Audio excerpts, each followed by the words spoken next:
پتا تھا حضرت عمر کو، انہیں پتا تھا کہ نبی پاک علیہ السلام نے فرمایا ہے کہ میرے بعد اگر نبی ہوتے تو خطاب کے بیٹے عمر ہوتے۔ حضرت اگر سارا زمانہ جانتا تھا تو حضرت عمر بھی تو جانتے تھے نا کہ حضور علیہ السلام نے فرمایا جس گلی سے میرا عمر گزرے شیطان وہ رستہ ہی بدل جاتا ہے۔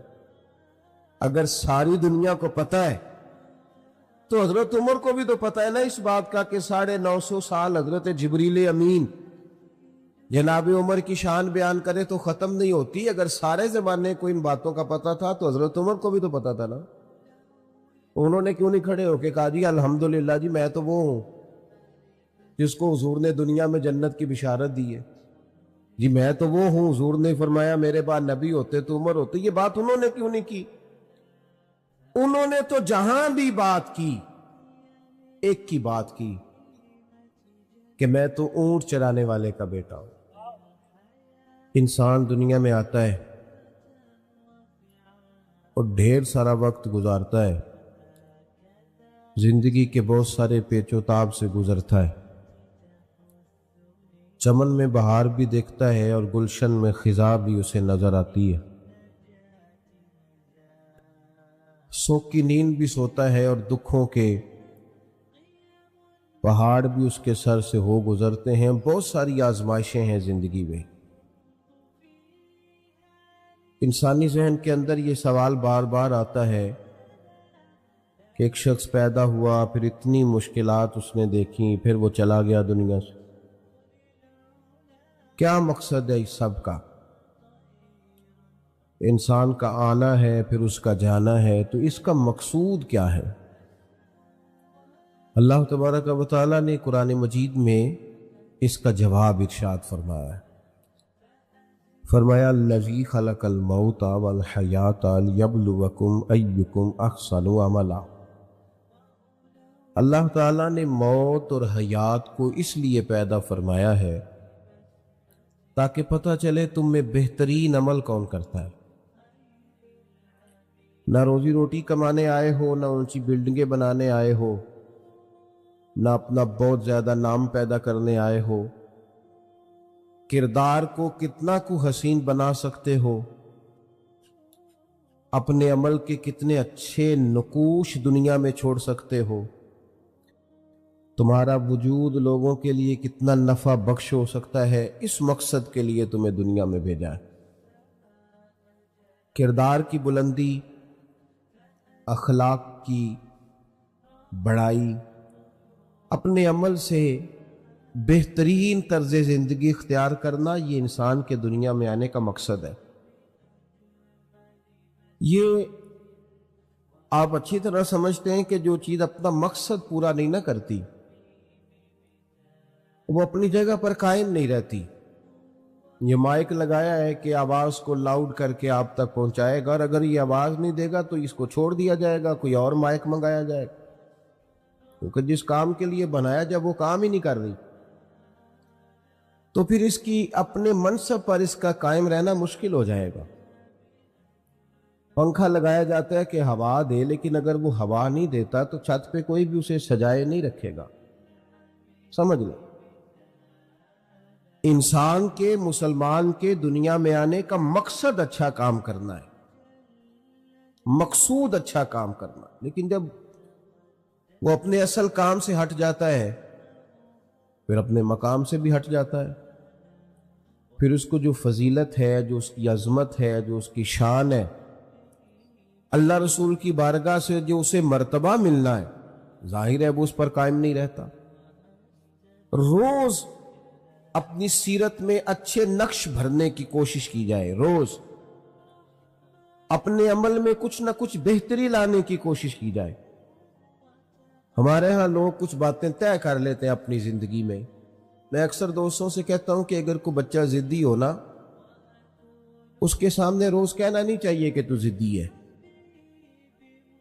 لوگوں کو نہیں بتانا چاہیے یہ بڑا ضدی ہے، بات نہیں مانتا، ورنہ وہ پکا ہو جاتا ہے کہ میں ہوں ہی اس طرح کا۔ اس کا خیال ہوتا ہے کہ میرا تعارف ہی یہ ہے کہ میں ایک ضدی آدمی ہوں، میں نہیں مانتا کسی کی۔ ہمارے دائیں بائیں ارد گرد لوگ جو ہمارے بارے میں کہنے لگ جاتے ہیں، ہم اس پہ پکے ہو جاتے ہیں، ہمارا ذہن بن جاتا ہے کہ جناب اب چونکہ ہم نکھر گئے ہیں، اب ہم ایک شخصیت ہیں، اب ہمارا ایک نام ہے، اور خود بخود ہم طے کر لیتے ہیں کہ میں بڑا وفادار آدمی ہوں، مجھے بڑے لوگ جانتے ہیں، میرا معاشرے میں بڑا اچھا تعارف ہے۔ اللہ کا شکر ہے جی، آپ گلی کے کسی کونے سے میرا نام پوچھیں گے، لوگ آپ کو خود چھوڑ جائیں گے۔ شکر ہے جی اللہ کا، 4 لوگوں میں، یہ تو ہم نے خود سے بنا لیا۔ پھر اس کا نقصان یہ ہوتا ہے کہ تعمیر رک جاتی ہے، انسان کی ترقی کے جو منازل ہوتے ہیں وہ رک جاتے ہیں۔ پتا تھا حضرت عمر کو، انہیں پتا تھا کہ نبی پاک علیہ السلام نے فرمایا ہے کہ میرے بعد اگر نبی ہوتے تو خطاب کے بیٹے عمر ہوتے۔ حضرت اگر سارا زمانہ جانتا تھا تو حضرت عمر بھی تو جانتے تھے نا کہ حضور علیہ السلام نے فرمایا جس گلی سے میرا عمر گزرے شیطان وہ رستہ ہی بدل جاتا ہے۔ اگر ساری دنیا کو پتا ہے تو حضرت عمر کو بھی تو پتا ہے نا اس بات کا کہ 950 سال حضرت جبریل امین جناب عمر کی شان بیان کرے تو ختم نہیں ہوتی۔ اگر سارے زمانے کو ان باتوں کا پتا تھا تو حضرت عمر کو بھی تو پتا تھا نا۔ انہوں نے کیوں نہیں کھڑے ہو کہ کہا جی الحمدللہ جی میں تو وہ ہوں جس کو حضور نے دنیا میں جنت کی بشارت دی ہے، جی میں تو وہ ہوں، حضور نے فرمایا میرے بعد نبی ہوتے تو عمر ہوتے۔ یہ بات انہوں نے کیوں نہیں کی؟ انہوں نے تو جہاں بھی بات کی ایک کی بات کی کہ میں تو اونٹ چرانے والے کا بیٹا ہوں۔ انہوں نے جہاں بھی تذکرہ کیا اپنی تعمیر کو روکا نہیں، اپنے کردار میں روز ایک حسن، روز ایک خوبصورتی، روز آگے بڑھنا، روز جد و جہد کرنا، روز۔ مال غنیمت کا ایک اونٹ کہیں گم ہو گیا تو حضرت عمر ننگے پاؤں دوپہر میں تلاش کر رہے تھے۔ ہمارے ہاں بڑا صاف ستھرا پروگرام ہوتا ہے، بڑا صاف ستھرا۔ وہ چوکیدار سو گیا ہے، اور تو تنخواہ کس بات کی لیتا بھائی؟ تو کیسے سو گیا بھائی؟ آپ خود یہ کام کر رہے ہیں، ملازم کو رکھا ہوا ہے جی، اس کو جگائیں بلائیں، تیری ڈیوٹی ہے، تو نے کرنا تھا، میں کیوں کروں؟ بس ذہن ہے نا ہمارا، ہم کسی نہ کسی مقام پہ کچھ بن جاتے ہیں، کسی نہ کسی جگہ پہ ہمارا ذہن بن جاتا ہے کہ میں کچھ ہے ہوں، پھر ترقی نہیں ہوتی۔ کئی دفعہ دوسرا آدمی آگے نکل جاتا ہے، اور میری طرح کے بہت سارے لوگ اپنی پگڑی اور اپنے شملے کے چکر میں ہی پیچھے رہ جاتے ہیں۔ اللہ اکبر۔ حضرت فاروق اعظم اونٹ گم ہو گیا، تلاش کر رہے ہیں۔ ایک صحابی نے کہا جناب غلام کو کہہ دیں آپ تو 24 لاکھ مربع میل کے حکمران ہیں، ہر بندے کو غلط فہمی نہیں ہو جاتی کہ میں فلانی چیز ہوں؟ یہاں تو لوگ آ کے بات سناتے ہیں تو محسوس ہوتا ہے یہ مسئلہ پوچھنے نہیں آئے، یہ مسئلہ بتانے آئے ہیں، یہ تو سبق دینے آیا ہے۔ ان کو بھی خبر تھی نا کہ میں 24 لاکھ مربع میل کا حکمران ہوں۔ کہ جناب کسی ملازم سے کہے، غلام سے کہے۔ تو حضرت عمر بات سن کر رو پڑے، کہنے لگے میں بھی تو غلام ہی ہوں نا، میں بھلا کیا ہوں، میں بھی تو ایک غلام ہوں نا، میں بھی سے ثبوت نہ منگو میتھوں، اے پلا نظر کرم قد ہوئی، میں جانا یا دل بر جانے غیر نہ جانے کوئی، تو میں مسکین پرانا خادم کسے در ملی نہ ٹوئی، اے تے واصف یار نے نظر جو کی تھی تے واصف ہی ہوئی، ورنہ میں جو ہوں مجھے اس کا پتہ ہے۔ بھائی اپنی تعمیر میں، اپنے کردار میں، اپنے معاملات میں روز ایک حسن، روز ایک خوبصورتی بھرنے کی کوشش کی جائے، اچھا سے اچھا عمل، بہتر سے بہتر عمل۔ 50 سال نوکری کی ہے دین کی خواجہ اجمیر نے۔ کتنے سال بولیے؟ 50 سال۔ اور اس نوکری کا نتیجہ لاکھوں لوگوں نے کلمہ پڑھا ہے، اور اس ڈیوٹی کا نتیجہ آپ نے جو اپنے پیچھے لوگ چھوڑے وہ خواجہ قطب الدین بختیار کاکی جیسے ہیں۔ اور 50 سال نماز پڑھی۔ میں نا اکثر اپنے دوستوں سے کہتا ہوں یہ حدیث نا خواجہ صاحب کو بھی آتی تھی، اور امام اعظم کو بھی آتی تھی، اور غوث پاک کو بھی آتی تھی۔ یہ جو حدیث ہے نا کہ عام آدمی ساری رات نماز پڑھے اور عالم عشاء کی نماز پڑھ کے سو جائے اور فجر تک سویا رہے تو پھر بھی درجہ عالم کا ہی زیادہ. یہ حدیث امام اعظم کو بھی تو آتی تھی نا, تو وہ تو ساری رات ہی نفل پڑھتے رہتے تھے. حالانکہ ان سے بڑا عالم دوبارہ پیدا ان کے بعد آیا, ان کو بھی تو آتی تھی نا. پر میری طرح ایک آدمی جس کا دور دور تک واسطہ نہیں ہے اس حدیث کے تحت آنے میں, وہ بھی اپنے حق میں قائل ہو جاتا ہے کہ میرے حق میں آئی یہ بات, لہذا مجھے فٹافٹ اس پہ غور کر لینا چاہیے. کچھ نہ کچھ طے کر کے, کچھ نہ کچھ بن کے ہم بیٹھ جاتے ہیں. 50 سال نوکری کی حضرت اجمیری نے اور ساری رات نفل پڑھے, سارا دن تبلیغ کی. آخری وقت تھا, آخری ایام چل رہے تھے تو سارا دن روتے تھے. غلاموں نے کہا سونے لوگ تو غفلت میں وقت گزار دیتے ہیں اور آپ کا یہ حال ہے کہ آپ نے 50 سال ڈیوٹی کی ہے, اتنے اعمال کیے تو روتے کیوں ہیں؟ فرمانے لگے یار تم ٹھیک کہتے ہو, عمل تو ہیں پر بارگاہیں بھی تو دیکھو نا کتنی بڑی ہے. عمل تو ہیں پر جب غور سے دیکھتا ہوں تو ان بارگاہوں کے قابل نہیں ہے. روز اپنے کردار میں خوبصورتی پیدا کرنے کی کوشش کرنا, روز کوشش کرنا کہ میرے اندر کوئی اچھی تبدیلی آ جائے, کچھ میں بدل جاؤں. جب سویرے میں اٹھوں تو میں یار عجیب بات ہے نا, پیسے میں روز زیادہ کمانا چاہتا ہوں تو نفل کیوں نہیں زیادہ پڑھنا چاہتا؟ نبی پاک صلی اللہ علیہ وسلم نے فرمایا تم تھوڑے رزق پہ راضی ہو جاؤ, اللہ تمہاری تھوڑی عبادت پہ راضی ہو جائے گا. اگر تمہیں بہت زیادہ چاہیے تو سجدے بھی تو بہت زیادہ چاہیے نا. لیکن روز ایک نئی غفلت اپنے کردار میں بلندی لانے کے لیے, یعنی روز بندہ گنے شمار کرے کہ یار ایک رات میری اور گزر گئی ہے, ابھی تک میں سچ کا عادی نہیں ہوا. یار زمانہ بیت گیا, بال سفید ہونے لگ گئے, ابھی تک میں رزق حلال کا عادی نہیں ہوا. کتنا وقت گزر گیا, جو 40 سال کا ہو گیا اس کی تو زیادہ گزر گئی, تھوڑی باقی رہ گئی. تو میں ابھی تک میرے اندر کوئی تبدیلی نہیں آئی. اور پھر اتنے لوگ, میں نے اتنے جنازے اٹھائے. ہم نہ ساری زندگی کہتے رہتے ہیں او جناب بس پتہ نہیں کس وقت چلے جانا ہے. تو بھئی اگر اتنا آپ کو یقین ہے تو اس کی تیاری کیا ہے؟ یہ سچ تو ساری دنیا بولتی ہے پر آدھا بولتی ہے. پتہ نہیں جی کب چلے جانا ہے, بھئی یہ تو آدھا سچ ہے. اس سے اگلا بھی تو بولو نا, اس جانے کی تیاری کیا ہے؟ اس سے اگلا سچ بھی بولو, اس کے لیے عمل کیا ہے, اس کے لیے کردار کیا ہے. ہارون رشید نے حضرت داؤد طائی رحمت اللہ علیہ سے کہا کہ حضور دل سخت ہو گیا ہے, کوئی نصیحت کر دے. تو حضرت داؤد طائی رحمت اللہ علیہ فرمانے لگے تمہارے والد کہاں ہیں؟ کہا قبرستان میں. دادا قبرستان میں. تمہارا ایک بھائی بھی تھا, ایک بیٹا بھی تھا, سمجھ آ رہی ہے میری باتوں کو؟ کہ حضرت وہ سارے قبرستان میں. تو آپ فرمانے لگے جس بندے نے اتنے جنازے پڑے ہیں اسے میں کیا نصیحت کروں؟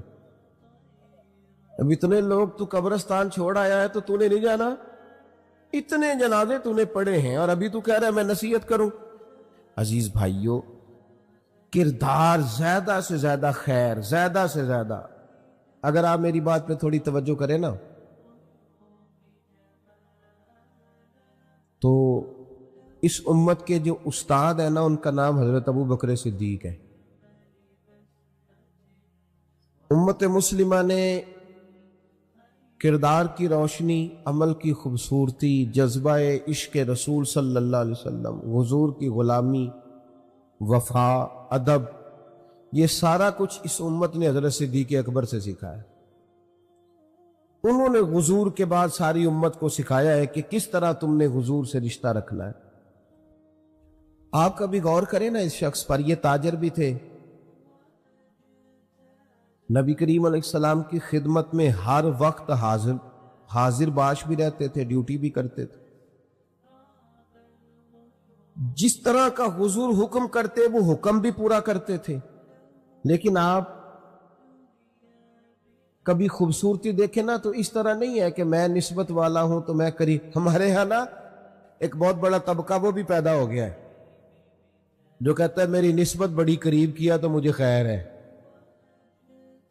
اور کچھ نعت خواں بھی ہمیں مل گئے ہیں، کچھ وائز مل گئے، کچھ قوال مل گئے، جو جنت بس 3 4 5 منٹ کی بات ہے، آپ جنتی ہیں، اتنی سی بات ہے. اور اگر زیادہ جلدی جنت لینی ہو پھر آپ کے پاس کرارے نوٹوں کی دتھی ہونی چاہیے اور اسٹیج کے آپ کو قریب ہونا چاہیے. پھر تو بالکل اسی وقت نام بھی یاد کر لیا جاتا ہے اور عشق رسول کی ڈگری بھی بانٹ دی جاتی، پھر تو بالکل قریب ہے. بھائی ام حسبتم ان تدخلوا الجنہ، اللہ تو فرماتا ہے تم آسان سمجھتے ہو جنت میں چلے جاؤ گے. یہ تو بڑا مشکل کام تھا، لیکن یہاں فٹافٹ ہی لوگ اس پر سوار ہو گئے. حضرت ابوبکر صدیق کو آپ دیکھیں، حضور نے ایک دن پوچھا، یوں صحابہ کی صفیں، پوچھا آج کسی نے روزہ رکھا ہے؟ عرض کی حضور میں نے رکھا ہے. فرمایا آج کسی نے مسکین کو کھانا کھلایا ہے؟ یا رسول اللہ میں نے کھلایا ہے. آج کسی نے کوئی جنازہ پڑھا ہے؟ یا رسول اللہ میں نے پڑھا ہے. حضور نے فرمایا ابو بکر یہ جو صلاحیتیں تیرے اندر ہیں نا، اگر کسی بندے میں جمع ہو جائے نا تو اللہ تعالیٰ اسے جنت ہی عطا فرماتا ہے، اس کا لازمی نتیجہ جنت ہے. یہ دیکھیں جنازہ بھی پڑھ رہے ہیں، جو نبی کریم کی نوکری ہے وہ اپنی جگہ پہ قائم ہے، جنازے بھی ہیں، صدقات بھی ہے، خیرات. اس کے بعد آپ دیکھیں حضرت عمر فاروق رضی اللہ تعالیٰ عنہ فرماتے ہیں کہ بوڑھی اماں کا کام بھی کر آتے تھے حضرت صدیق اکبر گھر کا جا کے، اس کے برتن بھی ماں جاتے تھے، برتن بھی. کون؟ امیر المومنین، خلیفہ وقت. جب آخرت کے لیے نیکیاں کٹھی کرنی ہو نا جھاڑو کے ساتھ، پھر جذبہ اور ہوتا ہے. اس بوڑھی کے برتن بھی مان جاتے، اس کے گھر میں جھاڑو بھی دے آتے، اسے روٹی بھی کھلاتے. اور حضرت عمر فرماتے ہیں عجیب نظارہ میں نے دیکھا. جناب صدیق اکبر کے وصال کو 3را دن تھا اور میں عصر کی نماز کے بعد مسجد نبوی شریف میں بیٹھا تھا. 2-3 چھوٹی چھوٹی بچیاں میرے پاس آئیں، کہنے لگی چچا اب آپ خلیفہ بنے؟ میں نے کہا ہاں میری ذمہ داری لگی ہے. تو وہ کہنے لگی پھر آپ چلیں گے ہمارے ساتھ؟ میں نے کہا پتر تم نے کہاں لے جانا ہے؟ وہ کہنے لگی ہم نا 4-5 بہنیں ہیں، ہمارا بھائی کوئی نہیں، والد انتقال کر گئے، ہمارے گھر میں کچھ بکریاں ہیں. ابو بکر روز عصر کے بعد آتے تھے، ہماری بکریوں کا دودھ دھو کے ہمیں دے جاتے تھے، کچھ بیچ لیتی تھیں گزارا ہو جاتا تھا، کچھ پی لیتی تھی پیٹ بھر جاتا تھا. چچا جان 3 دن ہو گئے میری بہنیں روتی ہیں، میری اماں روتی ہے، صدیق اکبر وصال کر گئے، آپ چلیں گے؟ حضرت عمر فاروق کہتے ہیں بڑی چیزوں کا تو مجھے پتا تھا، اس کا تو پتہ ہی نہیں تھا، آپ چلیں گے؟ میں نے کہا ہاں بیٹا میں چلوں گا. بیٹیاں آگے آگے چلنے لگی، سیدنا فاروق اعظم پیچھے پیچھے روتے جا رہے.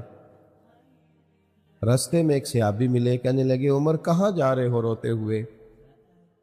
تو فرمانے لگے یار ابو بکر صدیق میرے لیے رستہ ہی بڑا مشکل کر گیا ہے، جگر راہ وفا میں نقش ایسے چھوڑ آیا ہوں، میں جس منزل سے گزرا ہوں وہ اب تک یاد کرتی ہے. کہا کیسے ان کے رستوں پہ چلا جائے؟ اپنے کردار میں روز ایک نیکی کو شامل کرنا. کچھ نہ کچھ ہم نے نا بڑی حدیثیں سنی اور بڑی پڑھی اور بڑی لوگوں کے سامنے بیان کی علماء نے. میں بس بڑی جلدی بات ختم کرنے لگا ہوں، آپ میری بات پر توجہ کریں. ہم نے 20 دفعہ اپنے علماء سے سنا کہ جو بندہ سڑک سے درخت کاٹ دیا جس نے کہ یہ درخت رکاوٹ بنتا تھا وہ بندہ جنت میں گیا، جس نے کانٹا اٹھا دیا روڑا اٹھا دیا وہ جنت میں گیا. سنی نا حدیث ہم نے؟ ہاں نہ تو کرے نا. لیکن میرا سوال یہ ہے کہ اتنے لوگوں نے حدیثیں سنی، پھر روڑے اٹھائے کیوں نہیں جا رہے سڑکوں سے؟ پھر تو وہی کیچڑ سارا پھینکا جاتا ہے، کچرا پھینکا جاتا ہے. اتنی دفعہ سنی. یہ حدیث شاید ہر بندے کو یاد ہو کہ ایک طوائف نے کتے کو پانی پلایا تھا تو رب نے اس کی بخشش کر دی.